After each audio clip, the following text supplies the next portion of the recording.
ہے، لیکن یہ وہ نارمل زندگی نہیں جو ہمیں رسول پاک نے سکھائی ہے. یہ وہ دین نہیں کہ آپ بالکل کٹ گئے اور آپ حیرت انگیز بات کر رہے ہیں اور آپ جناب بالکل دنیا کا آپ سے کوئی تعلق ہی نہیں ہے. یہ تو رہبانیت ہے اور اسلام اس کو قبول نہیں کرتا. وہ صحابہ کرام علیہم رضوان نے نبی پاک علیہ السلام کے احوال شریفہ سنے تو وہ کہنے لگے کہ نبی پاک کے صدقے تو اللہ اگلے پچھلوں کو معاف کرے گا، حضور تو محبوب ہیں. یہ سن کے اب انہوں نے اپنے دل میں جو ارادہ کیا، کہنے لگے محبوب تو وراء الورا ہیں، لیکن ہم چونکہ گناہگار لوگ ہیں، عام آدمی ہیں، ہم اس طرح کریں گے کہ ہم ساری رات اللہ کی عبادت کریں گے. حضور تو محبوب ہے نا، چلو کچھ دیر آرام بھی کرتے ہیں، ہم ساری رات عبادت کریں. ایک نے کہا کہ بھائی میں تو ہر روز روزہ رکھا کروں گا نفلی. تیسرے نے کہا میں شادی نہیں کروں گا، میں ایسے ہی وقت گزاروں گا، تجرد کی زندگی گزاروں گا. رسول پاک علیہ السلام کو جب اس بات کی خبر پہنچی تو پتہ حضور نے تبصرہ کیا قربان جائیں. کیا انداز ہے گفتگو کا. محبوب فرمانے لگے یہ میں نے کیا سنا ہے کہ میں شادی نہیں کروں گا اور میں ہر روز روزہ رکھوں گا اور میں ساری رات ہی نفل پڑھوں گا، آرام ہی نہیں کروں گا. محبوب فرمانے لگے میں تم سب سے زیادہ اللہ کو جانتا ہوں اور میں تم سب سے زیادہ رب سے ڈرتا ہوں. حضور فرمانے لگے میں نے تو شادیاں بھی کی ہیں، میرے تو بچے بھی ہیں. حضور فرمانے لگے میں تو روزہ بھی رکھتا ہوں اور میں تو نفلی روزے چھوڑتا بھی ہوں. محبوب کریم علیہ الصلوۃ والسلام فرمانے لگے میں تو رات کو عبادت بھی کرتا ہوں اور آرام بھی کرتا ہوں. اللہ کے رسول صلی اللہ تعالیٰ علیہ وسلم ارشاد فرماتے فرماتے بات کہاں تک لے گئے؟ حضور فرمانے لگے اپنے یہ سارے طریقے، اپنی یہ سنت حضور بیان کر کے کہنے لگے سن لو بھائی، جس نے میری سنت سے منہ موڑا اس کا مجھ سے تعلق ہی کوئی نہیں.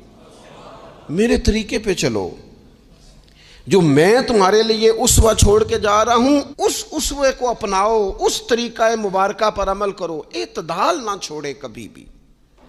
غیر معتدل ہو جاتے ہیں لوگ. میں نے دیکھا ہے کہ وہ جب بندہ غیر معتدل ہو جاتا ہے تو چیزوں کا حسن ختم ہوتا ہے، اس کا وقار اٹھ جاتا ہے، اس میں تازگی نہیں رہتی، اس کے اندر وہ کیفیت نہیں رہتی. یہ دین کی بات ہے نا، تبلیغ ہے، یہ بھی حد سے زیادہ نہیں کرنی چاہیے. حضرت عبداللہ ابن مسعود رضی اللہ تعالیٰ عنہ سے لوگوں نے کہا تھا ہمارا دل کرتا ہے اب روز واز کریں، روز تقریر کریں، ہم روز سنیں. تو آپ فرمانے لگے نہیں، ہفتے میں 3 دن بات کروں گا.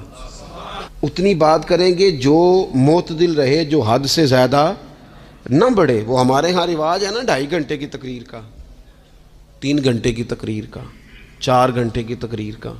تو ہم سے لوگ کئی دفعہ کہتے سی تے جے گل سمجھن لگے سا تسی ختم کر دیتی. تو میں نے کہا آپ شروع لیٹ ہوئے نا، ہم اللہ کے فضل سے پہلی بات سے شروع ہو گئے تھے. ہم نے وہ آدھا گھنٹہ تمہید پہ نہیں نہ لگایا. تجاوز نہ کریں چیزوں سے، اعتدال میں رہیں. دیکھیے اسلام ہمیں یہ کہتا ہے کہ تم کھانا کھاؤ، کلو وشربو، کھاؤ بھی پیو بھی، تمام جائز چیزیں کھانے کی اجازت ہے. لیکن نبی پاک علیہ السلام نے فرمایا کمر سیدھی رکھنے کے لیے کھاؤ، اور جب تمہارا بڑا جی چاہے نا پیٹ بھر کے کھانے کو تو کریم فرمانے لگے پھر بھی 3 حصے کرو کھانے کے. ایک حصے میں ہوا ہو، ایک میں پانی ہو اور ایک میں خوراک ہو. پھر بھی پیٹ بھر کے نہ کھاؤ. بلکہ اللہ کے رسول صلی اللہ تعالیٰ علیہ وسلم فرمانے لگے کسی نے اتنا برا برتن بھرا ہی نہیں جتنا کسی نے اپنے پیٹ کو بھرا. سب سے برا برتن تم نے بھرا. زیادہ کھائیں گے خواہشات زیادہ پیدا ہوں گی، زیادہ کھائیں گے نیند زیادہ آئے گی، زیادہ کھائیں گے غفلت زیادہ طاری ہوگی. لیکن کچھ لوگوں کا مقصد زندگی کھانا ہے. صبح کی پلاننگ الگ ہے، دوپہر کی الگ ہے، شام کی الگ ہے. آپ حیران رہیں گے کہ آپ اس ملک میں رہتے ہیں جس میں سب سے بہترین بزنس ہوٹل چلانے کا بزنس ہے. کھانے پینے کا کام کرو، یہ بھی بنا لو، یہ بھی بنا لو. اچھا بھلا کھا پی کے اس کے بعد فاسٹ فوڈ کا آرڈر دے دیا جاتا ہے. اور کھانے کے بعد کتنی ساری چیزیں. اب تو یہ میں کچھ عرصے سے دیکھ رہا ہوں اچھا بھلا کھانا کھاتے ہیں، اس کے بعد چائے کے ساتھ بسکٹ آ جاتے ہیں.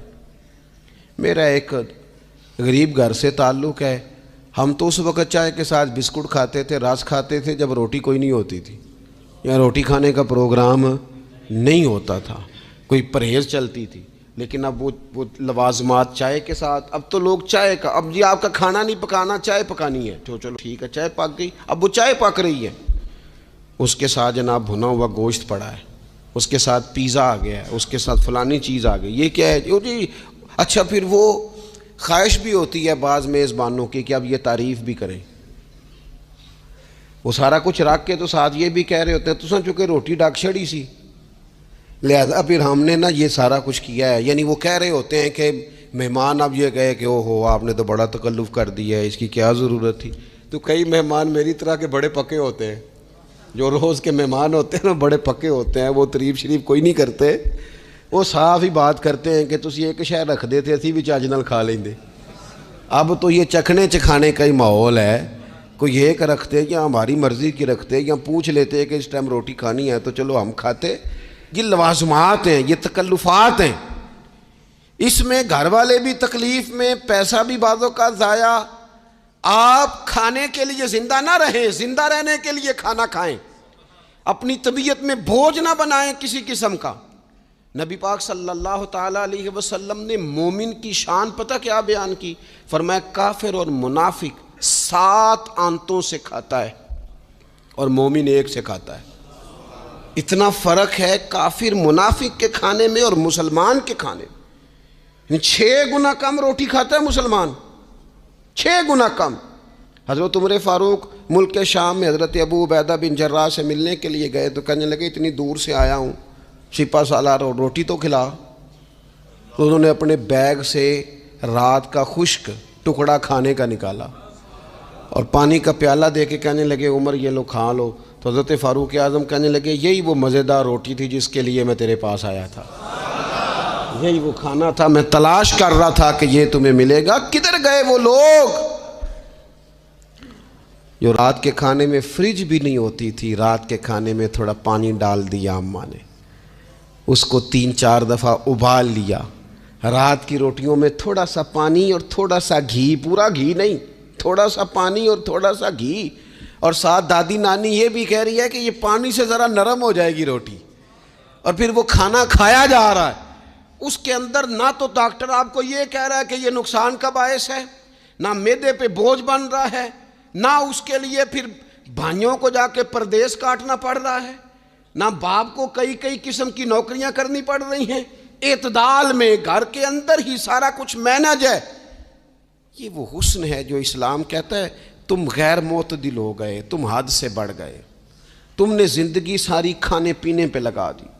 اور بھائی من چاہی نعمتیں تو جنت میں ملیں گی، ہم نے تو مزے کے کھانے وہاں جا کے کھانے، وہاں ملے گا پھل اور وہاں ملے گی نعمتیں جو بار بار ملیں گی، چہرے ایک جیسے ہوں گے پر ذائقہ بڑا منفرد سے منفرد نظر آئے گا۔ تو وہ جو پردہ غیب میں چیزیں تھیں وہ ساری چیزیں لوگ کہتے ہیں ہاں جی ہم ساری غیر معتدل نہ بنے، تھوڑی سادگی لائیں، تھوڑا درمیانہ راہ، اسلام اس کو پسند کرتا ہے۔ نبی پاک علیہ السلام کی بارگاہ میں ایک مہمان آیا، ابھی وہ مسلمان نہیں تھا، تو محبوب نے فرمایا ایک بکری کا دودھ دھو کے اسے پلا دو۔ ایک بکری کا دودھ دھویا گیا، پلایا گیا، پھر دوسری کا دودھ دھویا گیا، پلایا گیا، پھر تیسری کا، وہ 7 بکریوں کا دودھ پی گیا۔ صبح اللہ نے توفیق دی اور وہ کلمہ پڑھ گیا۔ اب نبی پاک علیہ السلام نے فرمایا اسے بکری کا دودھ دھو کے پلاؤ۔ ایک بکری کا دودھ پیا، دوسری کا پی نہ سکا، رات 7 کا پی گیا تھا۔ تو میرے کریم فرمانے لگے یہ مومن اور کافر کا فرق ہے، جب تک یہ حالت کفر میں تھا 7 بکریوں کا دودھ پی گیا، اب یہ مومن ہوا ہے تو اللہ تبارک و تعالیٰ نے ایک دودھ کے ساتھ ہی اسے سیر فرما دیا ہے، اس کی تشنگی اور بھوک اللہ نے مٹا دی کھانے پینے کے لیے۔ اور اس کا ذہن بھی نہ بنائیں۔ میں جانتا ہوں جن گھروں میں بچے اس مزاج کے ہو جاتے ہیں، اس طبیعت کے ہو جاتے ہیں کہ آج یہ کھانا ہے، کل وہ کھانا ہے، پرسوں وہ کھانا ہے، وہ پھر کھانے پینے میں سارا وقت گزرتا ہے۔ پھر وہاں دیکھا ہے کہ اماں بیچاری باورچی خانے میں ہی رہتی ہے، پھر وہاں صرف ایک ہی سلسلہ ہے کہ کھاؤ کتنا کو کھا سکتے ہو۔ تو معتدل رہیں۔ تیسری بات یہ کہ رزق کمانے کے مسئلے میں بھی معتدل رہیں، کاروبار کریں، محنت کریں، منصوبہ بندی کریں، کوشش کریں لیکن پیسے کمانے کے مسئلے میں ڈپریشن کا شکار نہ ہو، یعنی اس کو نہ جینے مرنے کا مسئلہ نہ بنائیں کہ اگر ایک مہینہ کاروبار صحیح چمکا ہے تو صحت بھی ٹھیک رہی ہے، اور اگلے مہینے اگر تھوڑے حالات خراب ہوئے ہیں تو بلڈ پریشر بھی کافی اوپر نیچے ہو گیا ہے۔ اس کو نفسیاتی مسئلہ نہ بنائیں۔ پہلے بھی کئی دفعہ کہہ چکا ہوں، پھر کہتا ہوں، 2 4 5 دوستوں سے پیار ہے تو 2 4 دفعہ انہی دنوں میں نا، سال کے بعد آ کے مجھے کچھ دن آتے ہیں نا کاروبار پہ، انہی دنوں میں آ کے انہوں نے مجھ سے کہا، دور سے آئے، کہا جناب ہم کاروباری بندے، حالات ٹھیک نہیں، کوئی دعا بتائیں۔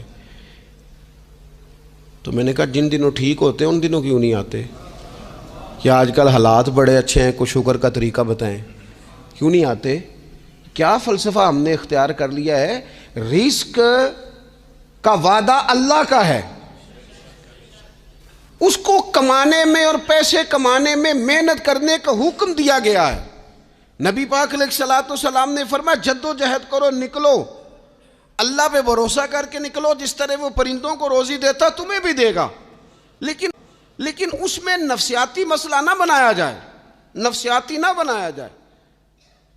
حضور علیہ الصلوۃ والسلام نے نا ایک جملے کے اندر اس مضمون کو اتنے حسین انداز میں سمیٹا ہے نا کہ مسلمان، یہ ابن ماجہ میں موجود ہے، مسلمان اگر ان 2 جملوں کو کبھی سمجھ جائے نا تو سکون آ جائے زندگی میں، اطمینان نصیب ہو جائے، تیقن کی دولت ملے۔ حضور فرمانے لگے رزق کمانے کے معاملے میں معتدل رہنا، کوئی بندہ اتنی دیر تک مرے گا نہیں جب تک اس کے حصے کا رزق اسے مل نہ جائے، اتنی دیر تک بندہ دنیا سے نہیں جائے گا، تیرا حصہ تیرے تک پہنچے گا۔ کبھی بھی بے آبرو ہو کے رزق کمانے کے چکر میں نہ پڑے، کبھی بھی ذہن پہ سوار نہ کر لیں کہ میرا کام نہیں چل رہا، کبھی بھی اس طرح کی طبیعت نہ بنائیں۔ اور میں تھوڑی دیر پہلے عرض کر رہا تھا کہ ایک بزرگ نے نا 2 کنجوس لوگوں کو پہلے بلایا، کنجوس آدمی تھے الا ماشاء اللہ، تو ان کے سامنے کھانا رکھا، کھانا بڑا بہترین اعلیٰ کوالٹی کا، لیکن ان سے کہا کہ جناب ہم نے نا ایک سبق لینا ہے آپ سے، تو کھانا تو آپ کو ملے گا اور آپ کی مرضی کا پکایا ہے، پر کھانے کا طریقہ ہمارا ہے۔ انہوں نے کیا کیا، یہاں سے رکھ کے نا ان کے ہاتھ باندھ دیے۔ وہ پرانے زمانے میں جو جرہ ہوتے تھے، بازو ٹوٹ جاتا تھا تو باندھ دیتے نا لکڑیاں رکھ کے، تو لکڑیاں رکھ کے نا ہاتھ باندھ دیے تاکہ یہ جوڑ موڑ نہ سکے، تو یہاں سے ہاتھ باندھ دیے کہ روٹی کھاؤ۔ کنجوس بندے تھے۔ اب انہوں نے لقمہ اٹھایا، ہاتھ بندھا ہوا، یہاں سے لے جا کے جب منہ میں پھینکا، وہ کپڑے بھی سارے الجھ گئے، حال بھی خراب ہو گیا، پر کھایا انہوں نے مزہ لے کے پورا۔ وہ بڑی بری حالت ہو گئی، وہ کنجوس تھے دونوں کو دسترخوان پہ روٹی کھائی جا رہی۔ اب ان دونوں کو سمجھانے کے لیے کہا کہ اب ہم تمہیں 2 اور لوگوں سے بھی ملواتے ہیں۔ اب 2 وہ بندے بلائے جو دل کے سخی تھے، جو رزق کے معاملے میں اس کا زیادہ حریص نہیں تھے، ان کی بھوک جو تھی وہ کہیں دور تک دکھائی نہیں دے رہی تھی۔ انہوں نے کہا جناب ادھر آئیں، آپ دونوں بھی۔ ان کے بھی ہاتھ باندھ دیے گئے، کہا آپ نے روٹی کھانی ہے، آپ نفیس لوگ ہیں، ناراض نہ ہوئیے گا، سخی بندے ہیں، پر کھانا آپ نے کھانا ہے، پر ہماری مجبوری ہے، ہم نے آپ کے ہاتھ باندھ کے روٹی دینی ہے آپ کو۔ وہ 2 بندے بھی آمنے سامنے بٹھا دیے گئے، کھانا چن دیا گیا، ہاتھ یہاں سے باندھ دیے گئے، لیکن وہ سخی تھے۔ انہوں نے کہا جناب کوئی مسئلہ نہیں، اللہ تعالیٰ توفیق دے گا۔ انہوں نے کیا کیا، وہ لقمہ لگاتے اور ایک دوسرے کے منہ میں ڈالنا شروع کر دیتے، کھانا بھی کھا لیا، کپڑے بھی بچ گئے، نفاست بھی قائم رہ گئی، اور کسی قسم کی کوئی پریشانی آئی، کام خاصا مشکل ہے کسی کے منہ میں لقمہ دینا، یہ کام بڑا مشکل ہے، یعنی کھانا آ جائے، پک جائے، پاس پہنچ جائے، اور پھر اسے توڑ کے بنا کے اتنی محنت کر کے دے کسی کے منہ میں دینا۔ لیکن یہ دے کہ دیکھو کپڑے بچ جائیں گے انشاءاللہ، نفاست نظر آئے گی، حسن نظر آئے گا، خوبصورتی نظر آئے گی، اس میں لطافت محسوس ہوگی، اس میں لگے گا کہ یہ بندہ ایسا ہے جسے اللہ تعالیٰ نے اپنے فضل سے عطا فرمایا ہے۔ تو غیر معتدل طریقہ بندے کو رسوا کر دیتا ہے، رسوا کر دیتا ہے۔ وہ مال کمانے تو نکلتا ہے لیکن وہ کمزور ہو جاتا ہے، اس کا مزاج اور طرح کا ہو جاتا ہے۔ میں نے دیکھا ہے، وہ جناب ساری دنیا چھٹی پہ ہے لیکن اس نے کہا چلو آج میں دکان کھول لیتا ہوں، گاہک کہیں بھی نہیں آئے گا، تو چلو سارے آج مجھے مل جائیں گے، ایسا نہیں ہوتا۔ رزق اللہ نے تقسیم فرمایا ہے، اور جس کا ہے وہ اس تک پہنچ جاتا ہے۔ تو غیر معتدل طریقہ اور رسوائی والا طریقہ کبھی بھی اختیار۔ اسی طرح کا معاملہ سخاوت میں ہے۔ نبی پاک علیہ الصلوۃ والسلام نے فرمایا کہ جب صبح دن چڑھتا ہے تو فرشتے دعا کرتے ہیں، کہتے ہیں یا اللہ سخی کو زیادہ عطا فرما، اسے زیادہ دے۔ حضور فرماتے ہیں جو سخی ہوتا ہے نا، یہ لوگوں کے بھی قریب ہوتا ہے، اللہ تعالیٰ کے بھی قریب ہوتا ہے، اور جنت کے بھی قریب ہوتا ہے۔ اور یہ جو کنجوس ہوتا ہے یہ لوگوں سے بھی دور ہوتا ہے، اللہ تعالیٰ سے بھی دور ہو جاتا ہے، جنت سے بھی دور ہو جاتا ہے۔ سخاوت بڑی اعلیٰ چیز ہے، لیکن اس میں بھی معتدل رہنے کا کہا گیا ہے۔ معتدل، کچھ لوگ ایسے ہیں جو سخی نہیں ہوتے۔ یہ میں کوشش کروں گا تشریح آپ کے ذہن کے مطابق کر لوں۔ سخی مزاجن سخی، لیکن اگر کبھی چڑ جائے نا، وہ جتنے مرضی پیسے لے لو ان سے، مزاج میں سخاوت نہیں، لیکن اگر طبیعت ہے اس طرح کی کہ اگر ان کا ذہن آ گیا نا، کبھی کہیں کسی نے تعریف کر دی ہے، پوری خوشامد اس نے کر لی ہے، تو پھر تو جناب ساری جیب بھی آپ خالی کرا دے۔ یہ مزاج کی سخاوت نہیں ہے، یہ تو آپ کی طبیعت کا وہ ابال ہے کہ اگر کسی بندے کو پتہ چل گیا ہے کہ کس طرح کر کے آپ قابو آتے ہیں تو پھر وہ روز استعمال کرے گا۔ اور یہ ہوتا ہے، یہ ماحول ہوتا ہے۔ میں چونکہ مذہبی ماحول سے تعلق رکھتا ہوں، میں نے خود یہ دیکھا ہے کہ کوئی شخص اگر اس نے زیادہ بڑا منہ کھول کے لوگوں سے مانگنا شروع کر لیا ہے تو پھر تو جناب بڑی بات ہے، مہنگا آدمی۔ اور اگر کوئی اپنی وفاداری قائم رکھتا ہے، خوشامد نہیں کر سکتا، اس کی طبیعت نہیں ہے کہ وہ 20-50 لوگوں کی خوشامد کرے، 10 کو حاجی صاحب کہے، 20 کو عاشق رسول کہے، اور 30-35 کو کہے جناب بڑی بات ہے، ہم نے تو بڑا دیکھا ہے، آپ تو بڑے بہترین لوگ ہیں۔ تو پھر جناب وہ اگر یہ کام اسے کرنا آتا ہے تو پھر اس کا مطلب ہے اسے دہاڑی بھی اچھی لگانی آتی، پھر اس کی آواز کا بھی زیادہ سریلا ہونا ضروری نہیں۔ پھر اللہ تعالیٰ معاف فرمائے، پھر بس ٹھیک ہے، اب میں کیا اس پر